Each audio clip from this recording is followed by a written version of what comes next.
Cumprimento a todos os meus irmãos com a paz de Jesus. Seja bem-vindo ao estudo da lição número 9, Vivendo a Lei.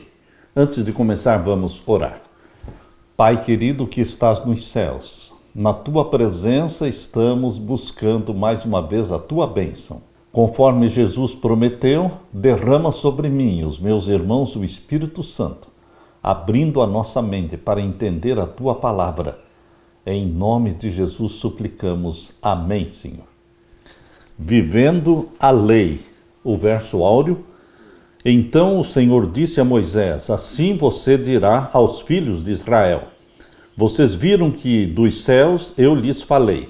Não façam deuses de prata ao lado de mim, nem façam para vocês deuses de ouro. Êxodo 20, versos 22 e 23. Deus desejava que o seu povo fosse diferente das nações vizinhas. Queria que fosse estabelecido como uma consagrada e santa comunidade de fé sob a sua liderança e autoridade. Todos estariam sujeitos à lei de Deus. Os juízes seriam nomeados como administradores da lei e os sacerdotes deviam ensiná-la. Os pais também teriam um papel essencial. Em qualquer cultura, as leis revelam os ideais, objetivos e caráter do legislador. Por exemplo, quando o faraó ordenou que os meninos hebreus recém-nascidos fossem mortos, essa lei revelou que ele era maligno. Por outro lado, se um governante decretasse que os jovens de 18 anos deviam receber educação superior gratuita, muitos considerariam isso evidência de sua generosidade, de seu desejo de que o povo prosperasse. A lei de Deus revela quem ele é, ou seja, sua bondade, seu amor, seus valores de retidão e suas restrições contra o mal. Assim como a lei é santa e justa, Deus também é santo e justo. Ao criar condições para uma vida mais plena, a lei também ajuda a nos proteger de perigos e infortúnios. O respeito a Deus, o respeito ao próximo e aos valores da vida eram a base do seu sistema legislativo. Deus quer que você viva a lei. Como é possível? Pelo Espírito Santo que em nós habita. A vida que o Espírito Santo vive em você é a vida de Jesus. É a mente de Jesus, é o pacote celestial que o Espírito Santo comunica para você. A mente completa com todas as características, com todas as virtudes e com todos os traços de caráter de Jesus. Ele implanta em você e você vive a lei pelo poder do Espírito Santo que em você habita. Aleluia! O Código da Aliança. No Sinai, com a entrega da lei, Deus estabeleceu a base para ensinar seu povo que, por meio da conexão com ele, poderia ter uma vida santa. Mas, como os princípios da lei precisavam ser aplicados na vida cotidiana, Deus deu leis adicionais chamadas de Código da Aliança. Era responsabilidade dos juízes zelar por essas leis e aplicá-las corretamente.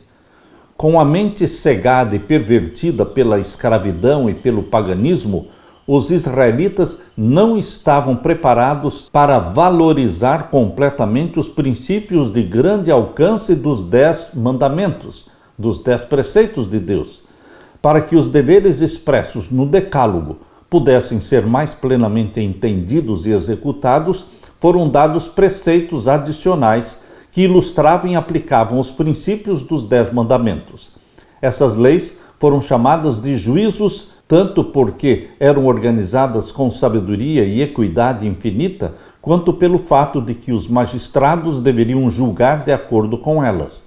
Diferentemente dos 10 mandamentos, o Código da Aliança foi transmitido particularmente a Moisés, que deveria então comunicar ao povo.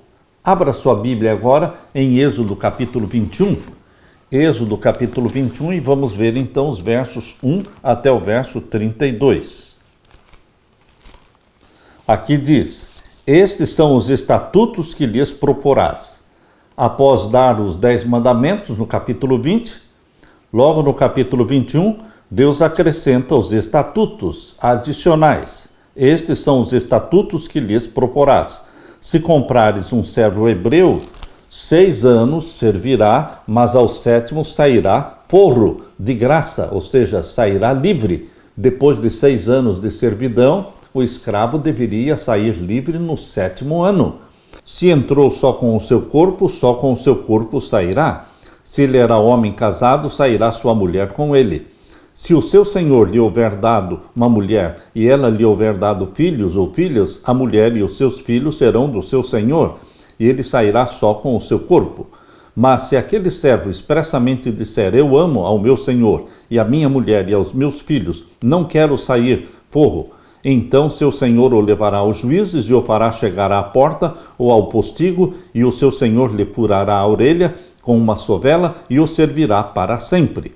E o verso 12, quem ferir alguém que morra, ele também certamente morrerá. Verso 15, o que ferir ao seu pai ou à sua mãe, certamente morrerá.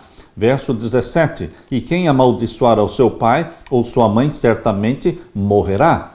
E o verso 23, mas se houver morte, então darás vida por vida, olho por olho, dente por dente, mão por mão, pé por pé, queimadura por queimadura, ferida por ferida, golpe por golpe. Verso 28, e se algum boi escornear o homem ou mulher que morra, o boi será apedrejado certamente, e a sua carne se não comerá, mas o dono do boi será absolvido.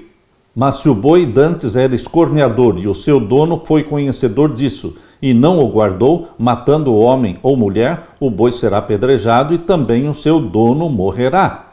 Aqui estão alguns estatutos adicionais dados por Deus, chamados de Código de Aliança.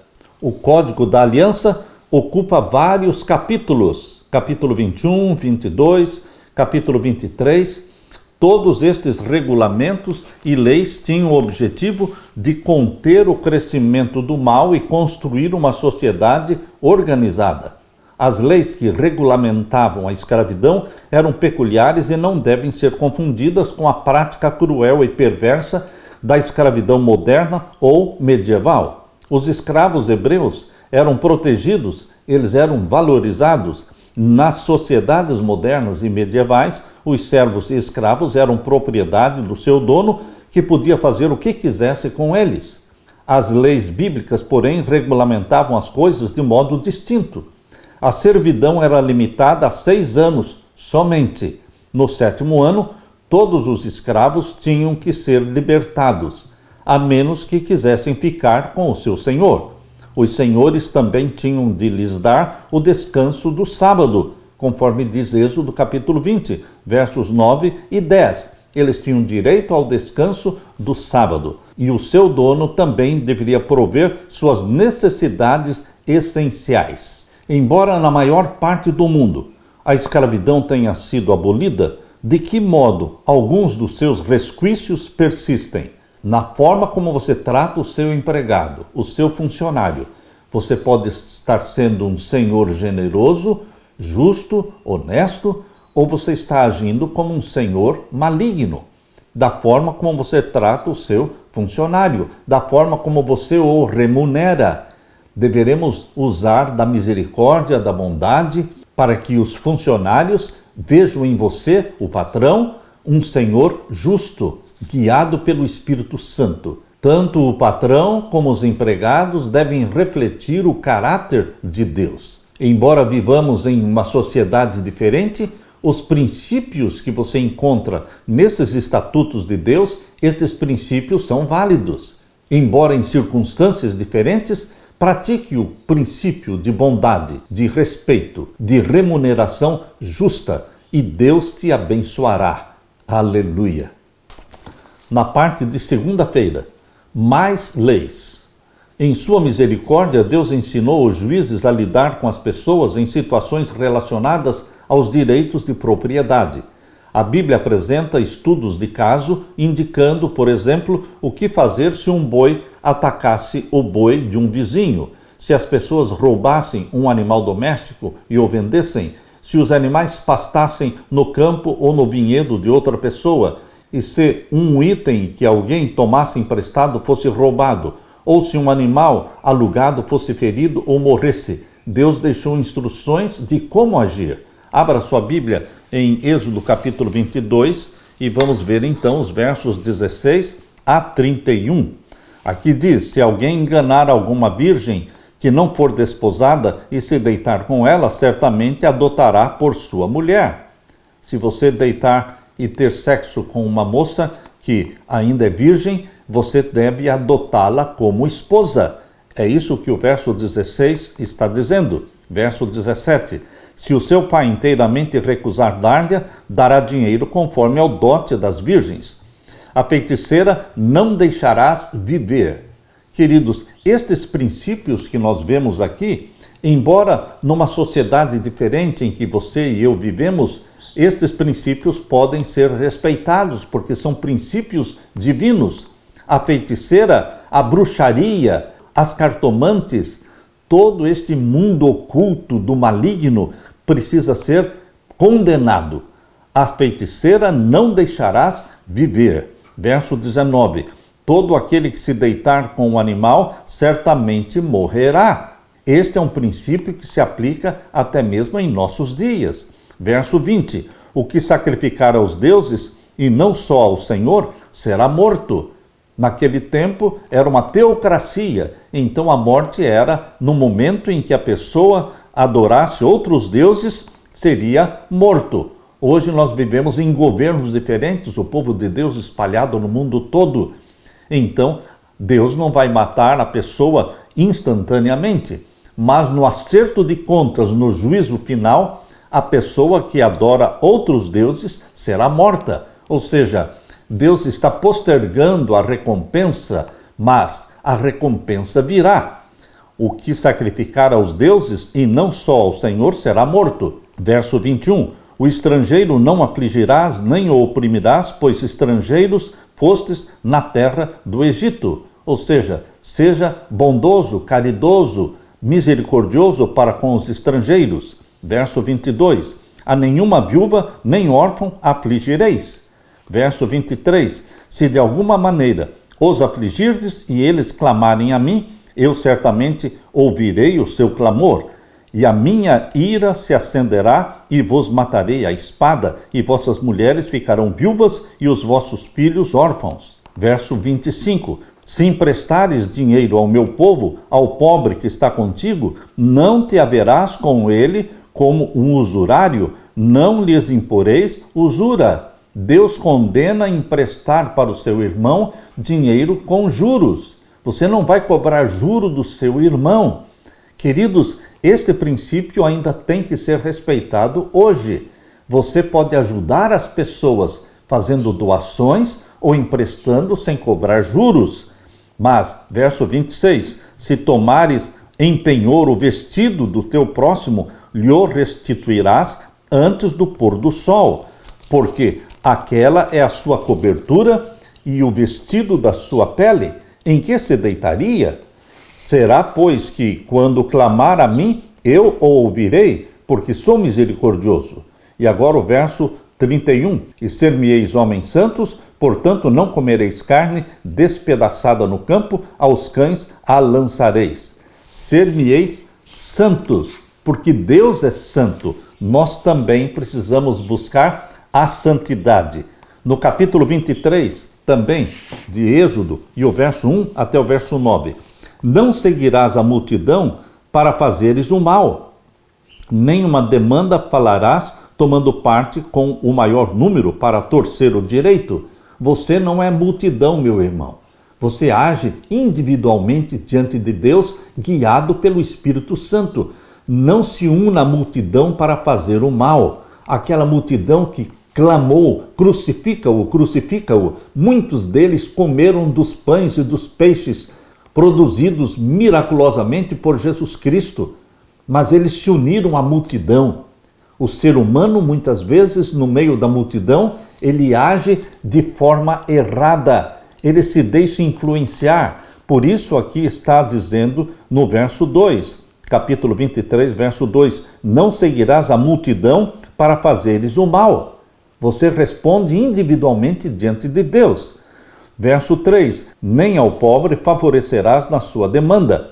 Verso 4, se encontrares o boi do teu inimigo, ou seu jumento desgarrado, sem falta lhe o reconduzirás.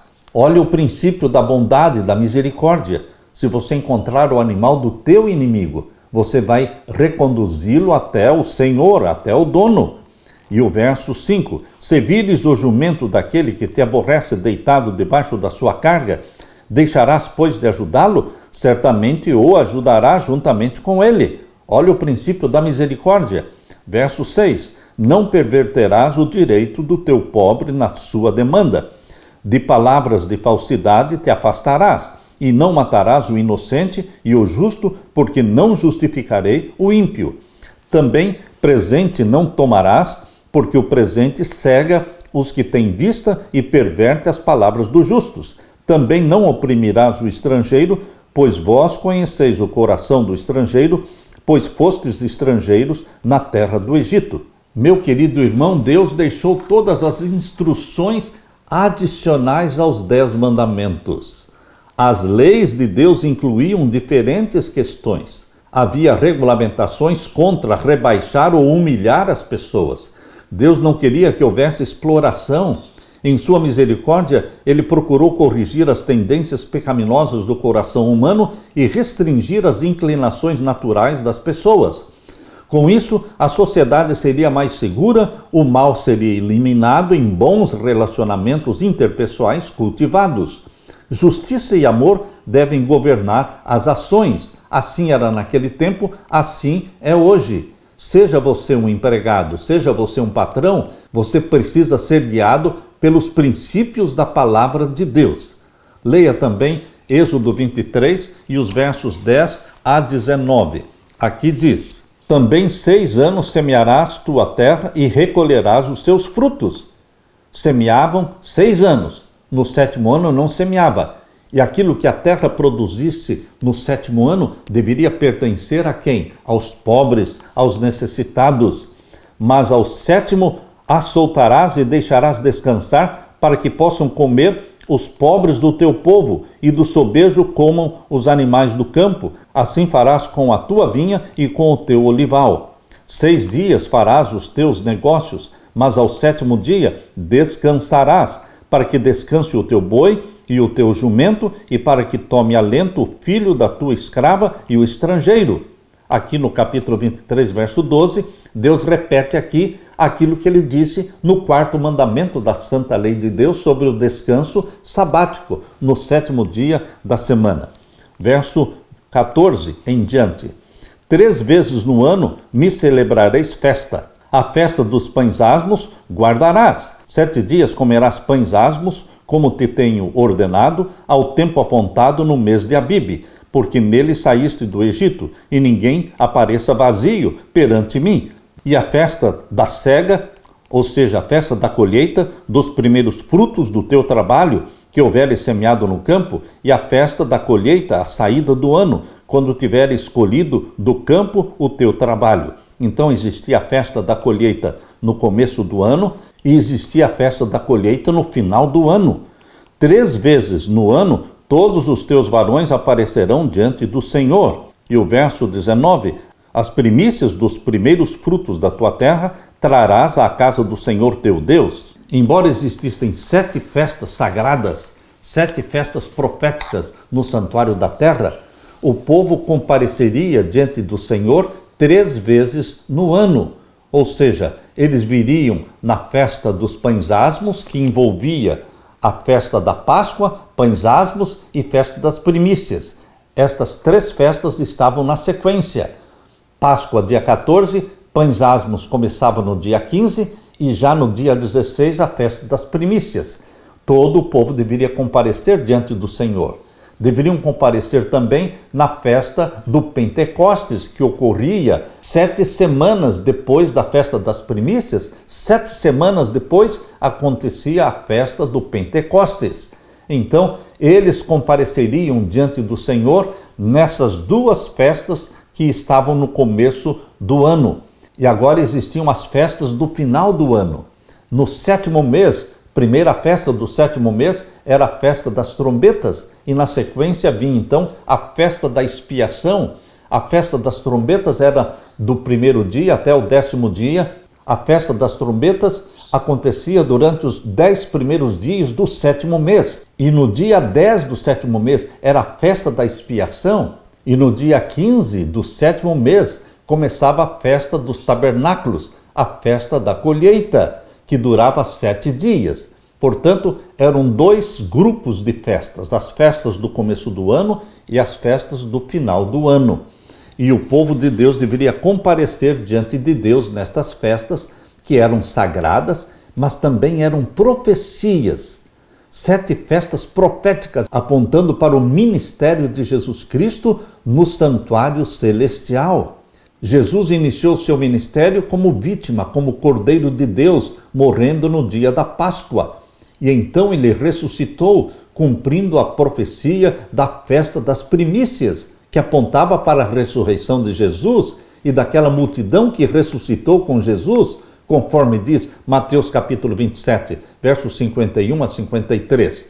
Muitos corpos de santos ressuscitaram glorificados com Cristo, cumprindo a festa das primícias, e ascenderam ao céu com Jesus Cristo.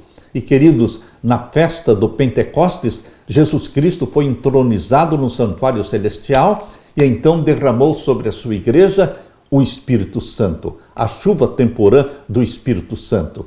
E então, queridos, nós temos as festas do final do ano que apontam para o início do juízo celestial.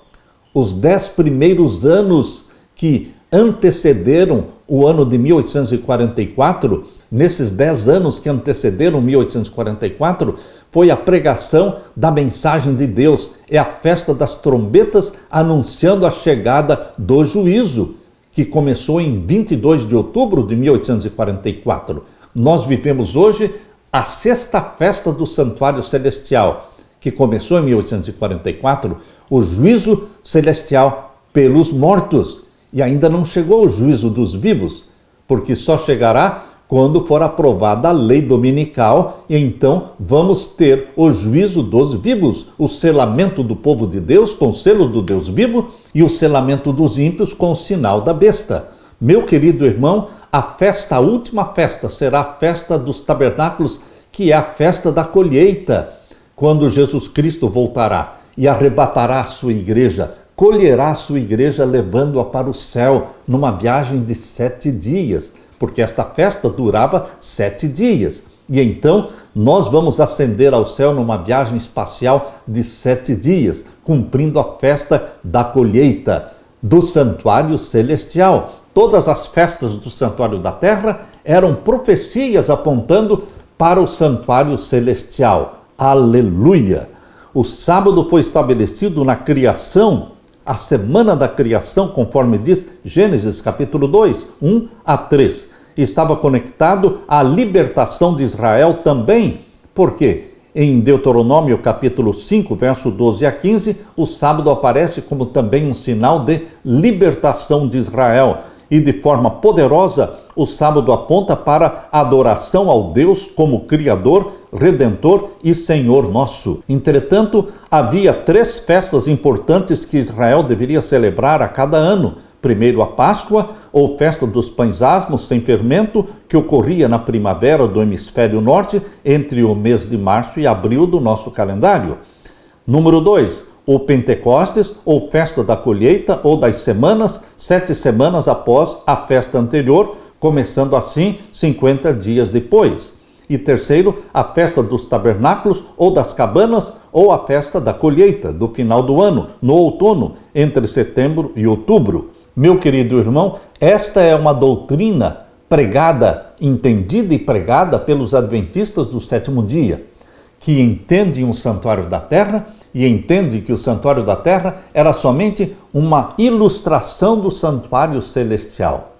Lá no santuário celestial, Jesus Cristo intercedeu por você por mais de 1800 anos no lugar santo, o ministério de mediação, de intercessão de Jesus Cristo. Mas em 1844 começou o juízo celestial, a purificação do santuário celestial, conforme diz a profecia dos 2.300 anos que está ali em Daniel capítulo 8, verso 14. Mostra que esta profecia de 2.300 anos começou com a ordem para restaurar Jerusalém em 457, feita esta ordem por Artaxerxes, o rei persa, e começando em 457, ela terminou em 1844 depois de Cristo. Queridos, vivemos o grande dia do juízo, a grande festa da expiação do santuário celestial. Em breve, Jesus Cristo julgará os vivos quando sair a lei dominical. Será o julgamento dos vivos e então a porta da graça se fechará. E então Jesus Cristo se preparará para retornar a esta terra, para então buscar a sua igreja, para a festa dos tabernáculos, que dura 7 dias. É a festa da colheita. Jesus Cristo colhendo o trigo deste planeta, o trigo, aqueles que foram comprados pelo sangue de Jesus Cristo, e seremos levados, arrebatados para o céu, numa viagem espacial de 7 dias. Aleluia!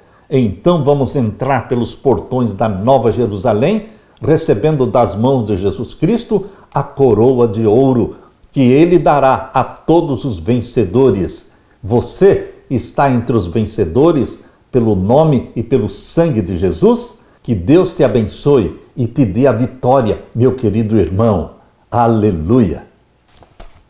Na parte de terça-feira, o plano original de Deus. Quais métodos Deus desejava usar para conquistar a terra prometida? As guerras do povo de Deus eram lutadas por Deus. Deus era quem lutava as guerras. Aqui no capítulo 23 e no verso 20 a 33, aqui diz: Eis que eu envio um anjo diante de ti para que te guarde neste caminho e te leve ao lugar que te tenho aparelhado. Deus fazia tudo. Deus tomou sobre si a responsabilidade de conduzir o seu povo do Egito para a terra prometida. Deus tomou sobre si mesmo a responsabilidade de tirar você do Egito do pecado e conduzi-lo através do deserto. É o deserto da tentação. E você está sendo conduzido para a Canaã celestial. Deus nos conduz com segurança. Verso 21. Guarda-te diante dele e ouve a sua voz e não o provoques a ira, porque não perdoará a vossa rebelião, porque o meu nome está nele. Verso 23.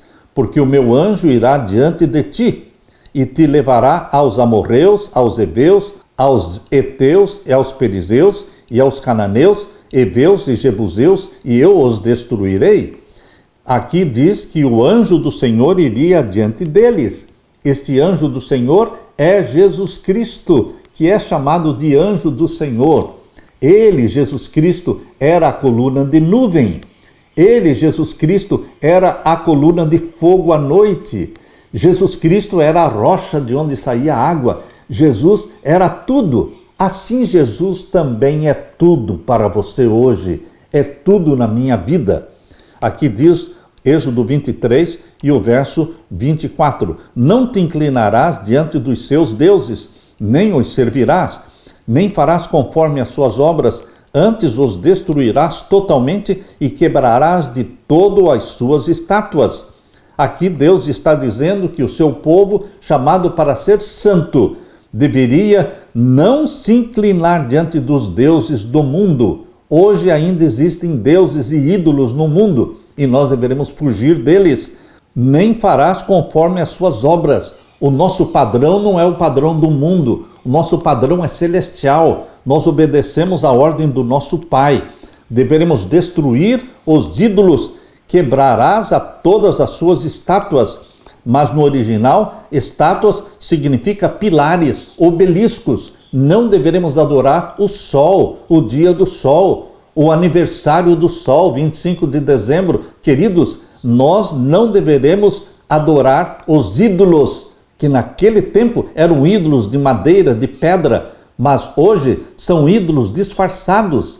O domingo representa o obelisco ao Deus Sol, e nós não deveremos nos curvar diante da santidade do domingo e nem diante da santidade do 25 de dezembro, porque é aniversário do sol. Aqui diz: quebrarás de todo as suas estátuas, no original, obeliscos, e servireis ao Senhor vosso Deus, e ele abençoará o vosso pão e a vossa água, e eu tirarei do meio de ti as enfermidades. É Deus que nos cura. Louvado seja Deus pelos médicos que existem, pelos bons cirurgiões, pelos remédios, mas não são eles que curam, é Deus quem cura. Por isso está dizendo aqui no verso 25, eu tirarei do meio de ti as enfermidades. Verso 26, não haverá alguma que aborte, nem estéril na tua terra, o número dos teus dias cumprirei. Verso 29, num só ano os não lançarei fora diante de ti, para que a terra se não torne em deserto e as feras do campo se não multipliquem contra ti. Verso 30, pouco a pouco os lançarei de diante de ti, até que sejas multiplicado e possuas a terra por herança. Verso 31, e porei os teus termos desde o mar vermelho até ao mar dos filisteus. Queridos, não era a intenção de Deus que os israelitas lutassem por seu novo território. A luta pertencia a Deus. Canaã havia sido prometida a Abraão, Isaque e Jacó, e deveria ter sido recebida como uma dádiva especial de Deus para Israel. Era Deus quem lutava as suas batalhas. Hoje é Deus quem luta as suas batalhas, meu irmão. É Ele que está à frente. Você e eu somos o remanescente fiel de Deus, guiados pelo Espírito Santo. O modelo para a conquista da terra prometida foi apresentado durante a travessia do Mar Vermelho. Deus lutou por seu povo e deu a ele a vitória completa sobre os exércitos que planejavam destruí-lo. Os egípcios foram mortos no Mar Vermelho. Mas quem os matou? Deus. Quem destrói os nossos inimigos? Deus. Nós não deveremos tentar destruir os nossos inimigos, nem nos vingar, porque isso pertence a Deus. Deus batalha as nossas lutas. Os egípcios foram derrotados porque o Senhor interveio miraculosamente. Da mesma forma, na época do rei assírio, Senaqueribe, Deus derrotou o exército assírio. Em uma noite, 185 mil soldados assírios foram mortos. Por quem? Pelo anjo do Senhor. Eles foram destruídos sem que os israelitas tivessem que lutar. Deus concedeu a vitória porque o rei Ezequias confiou na mensagem divina dada por meio do profeta Isaías. Deus informou a Abraão que a terra prometida não seria imediatamente dada aos seus descendentes, mas só 400 anos depois. Isso está em Gênesis capítulo 15, versos 13 a 16. Deus disse para Abraão que a descendência dele desceria para o Egito e ali ficaria 400 anos. E somente depois disso, Deus os libertaria e os levaria para a terra prometida. Deus falou tudo antes. O motivo estava relacionado à maldade dos habitantes da terra de Canaã. Deus estava misericordiosamente trabalhando com aqueles povos, dando-lhes um longo período de graça para que se arrependessem. No entanto, eles continuaram na rebelião contra Deus e os seus valores. Por isso, quando a iniquidade daquelas nações estava completa, Deus estava pronto para dar o território aos hebreus como uma nova pátria. Além disso, o Senhor prometeu que expulsaria as nações à frente de Israel por dois métodos incomuns, mas métodos eficazes. Primeiro, enviando terror sobre as nações ímpias. Segundo, enviando vespões, que os expulsariam dessas terras. Antes que os israelitas chegassem ao novo território, seus inimigos simplesmente abandonariam o lugar e fugiriam. Mas quem fez esta obra? Deus. Deus é quem luta as nossas batalhas. Assim foi no passado, assim é hoje, meu querido irmão. Não queira lutar sozinho. Deixe que Deus seja Deus na sua vida. O papel crucial na conquista da terra prometida seria desempenhado pelo anjo de Deus, o próprio Jesus Cristo. Esse mensageiro, chamado de anjo do Senhor, era Cristo, que guiou Israel, conquistou territórios e os protegeu. Ele, Jesus, estava na coluna de nuvem que os guiava de dia e na coluna de fogo que os protegia, aquecia e iluminava durante a noite. Israel tinha que prestar atenção e ouvir o anjo do Senhor, porque era Jesus. A porta da graça se fechou para as nações idólatras que ocupavam a terra de Canaã, e eles foram destruídos. Hoje nós vivemos num tempo em que a porta da graça está aberta. Mas até quando a porta da graça vai ficar aberta? Apocalipse capítulo 8, verso 1 a 5, fala do 7º selo. E ali mostra Jesus Cristo fazendo a última grande intercessão. E então, capítulo 8 de Apocalipse, verso 5, mostra Jesus lançando o incensário sobre a terra e dizendo: está feito. Permaneça o ímpio na sua impiedade e permaneça o santo na sua santidade. Então Jesus Cristo fechará a porta da graça. No 7º selo, depois da grande e última intercessão, Jesus fechará a porta da graça. Meu querido irmão, hoje nós estamos vivendo em tempo de graça. Confessando os nossos pecados, vamos encontrar misericórdia, vamos encontrar perdão. Que Deus o cubra com perdão, com a justiça divina. Que Deus dê para você o Espírito Santo que em nós habita. Aleluia! Na parte de quarta-feira, olho por olho, dente por dente. Essa lei, por mais terrível que pareça, ela foi dada para evitar os exageros. Abra sua Bíblia e vamos ler Mateus capítulo 5. Mateus capítulo 5, o verso 38 a 48. Aqui diz: ouvistes o que foi dito, olho por olho e dente por dente? Eu, porém, vos digo. Jesus repete sempre esta expressão: eu, porém, vos digo. Luz adicional, luz abundante, luz progressiva. Quando Jesus fala eu, porém, vos digo, ele vai dar para você mais luz.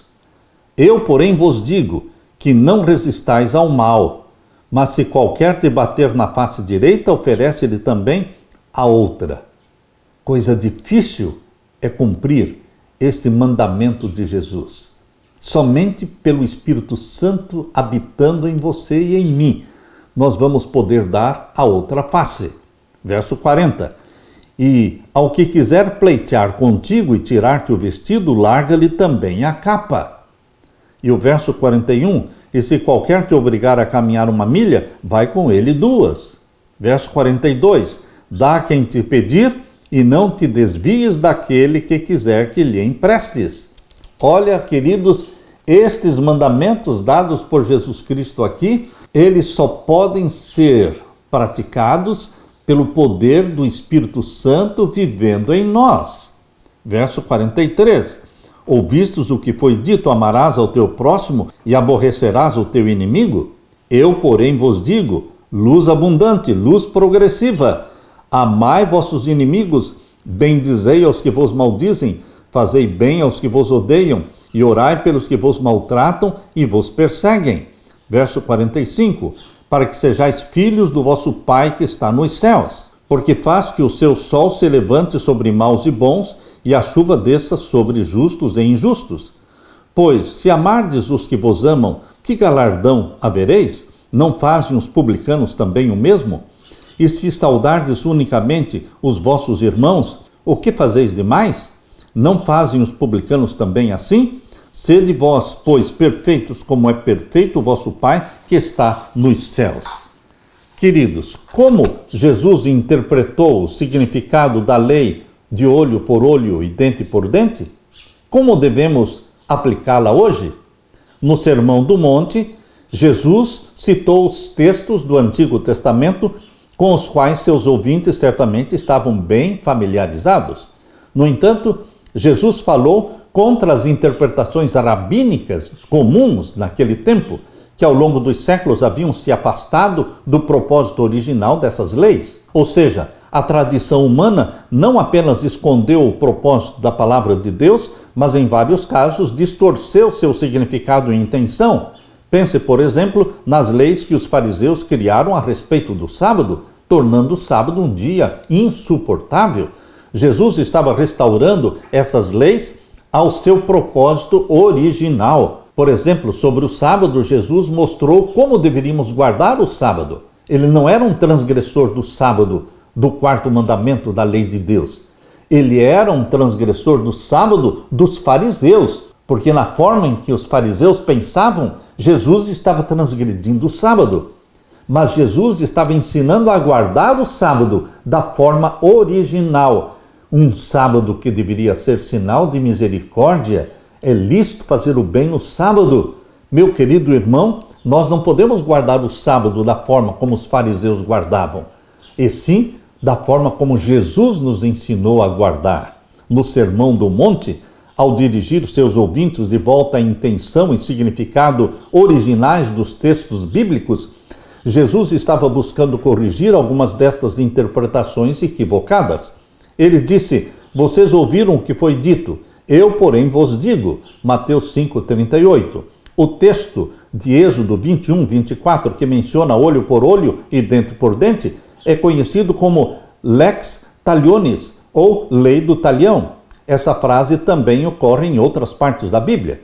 A intenção original desta lei era impedir que as pessoas fizessem justiça com as próprias mãos e assim evitar toda forma de vingança pessoal. Ela deveria acabar com as rixas de sangue ou retaliação sem que houvesse um julgamento prévio. Os danos tinham que ser avaliados pelos juízes e então a compensação monetária adequada seria estabelecida e paga. A justiça deveria ser feita, mas de acordo com a lei de Deus. Jesus Cristo, que deu essas leis sociais a Moisés, sabia o propósito dessa lei, portanto, ele poderia aplicá-la de forma objetiva, de acordo com a sua intenção original. O motivo por trás destas leis era trazer justiça e reconciliação, restaurando a paz. Meu querido irmão, o que tem que prevalecer hoje na sua vida, no seu relacionamento com o seu próximo, é a lei do amor, é a lei da bondade, é a lei da misericórdia. É o orar pelos nossos inimigos, orar pelos que nos perseguem. Fazendo assim, estaremos refletindo o caráter santo do nosso Pai Celestial. Aleluia! Na parte de quinta-feira, vingança. Nós, seres humanos, nós somos sedentos de vingança. Quando alguém faz alguma coisa errada ou que nos prejudica, nós queremos nos vingar. Isso é próprio do homem natural, da natureza carnal que nós temos. Mas a vingança, diz a Bíblia, pertence a Deus. Meus amados, diz a Bíblia aqui em Romanos capítulo 12, verso 19, meus amados, não façam justiça com as próprias mãos, mas deem lugar à ira de Deus, pois está escrito: a mim pertence a vingança. Eu é que retribuirei, diz o Senhor. Romanos 12, verso 9. Não podemos nos vingar a nós mesmos, mas deixar nas mãos de Deus. Deus vai fazer com que as pessoas colham aquilo que elas plantaram. Esta é a lei natural.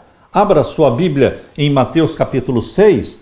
Capítulo 6, vamos ver o verso 4 e verso 6.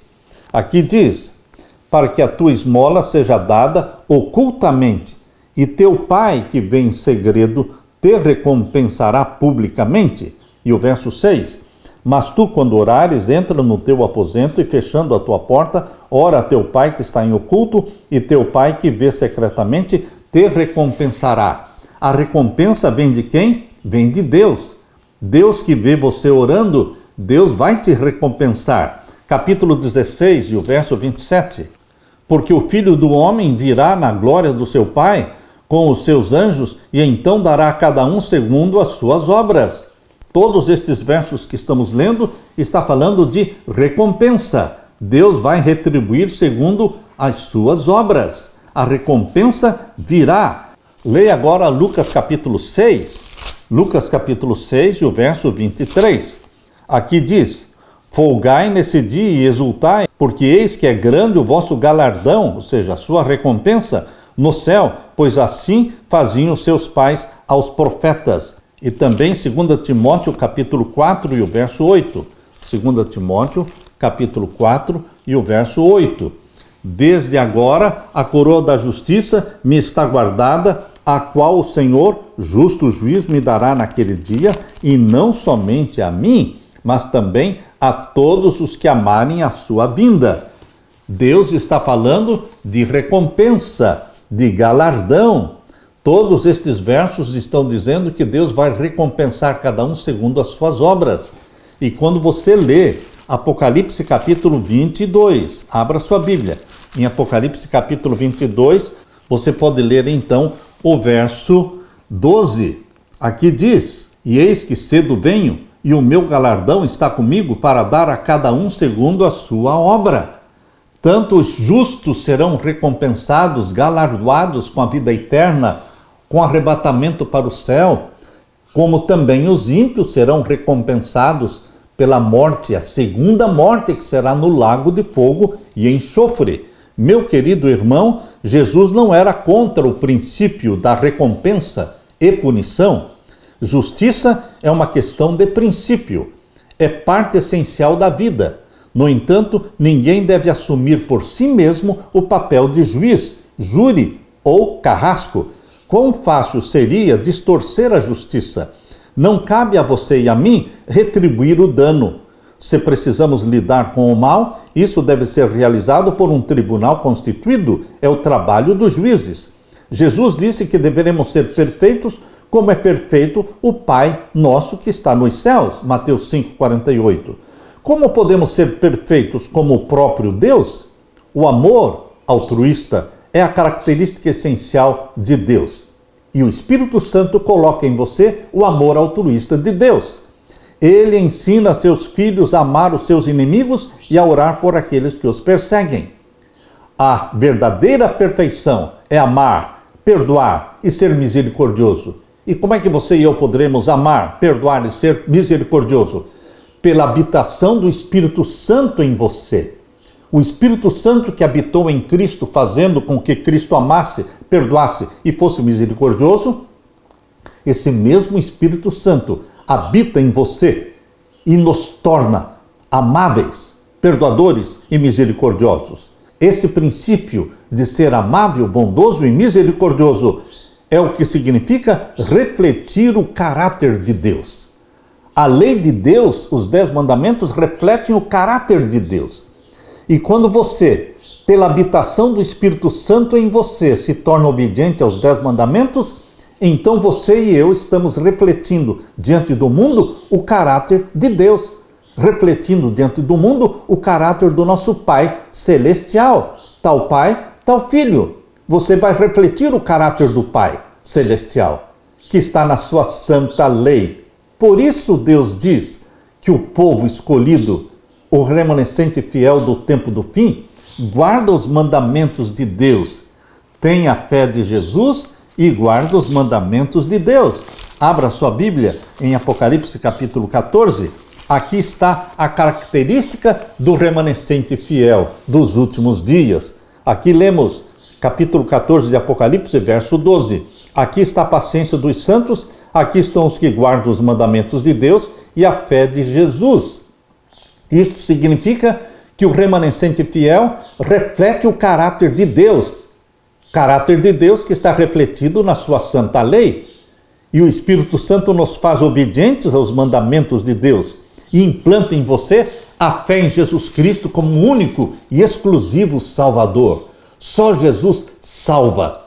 E só Jesus, derramando o Espírito Santo sobre você, faz com que você se torne um filho obediente. Ele nos dá da santidade de Jesus Cristo. Aleluia! Deixe-me orar com você. Pai querido que estás nos céus, obrigado porque o Senhor colocou o teu caráter refletido na tua santa lei. Obrigado porque o Espírito Santo implanta em mim e nos meus irmãos a lei de Deus, a mente obediente de Jesus Cristo, e nós nos tornamos obedientes aos teus mandamentos, refletindo o teu caráter diante do mundo. Que o teu caráter, Pai amado, reflita sobre o mundo inteiro, através dos teus filhos ungidos pelo Espírito Santo. Derrama sobre nós o Espírito Santo diariamente e faze-nos santos porque tu és santo. Em nome de Jesus que pedimos e agradecemos. Amém, Senhor. Deixo com você, meu irmão, minha irmã, a paz de Jesus. Amém.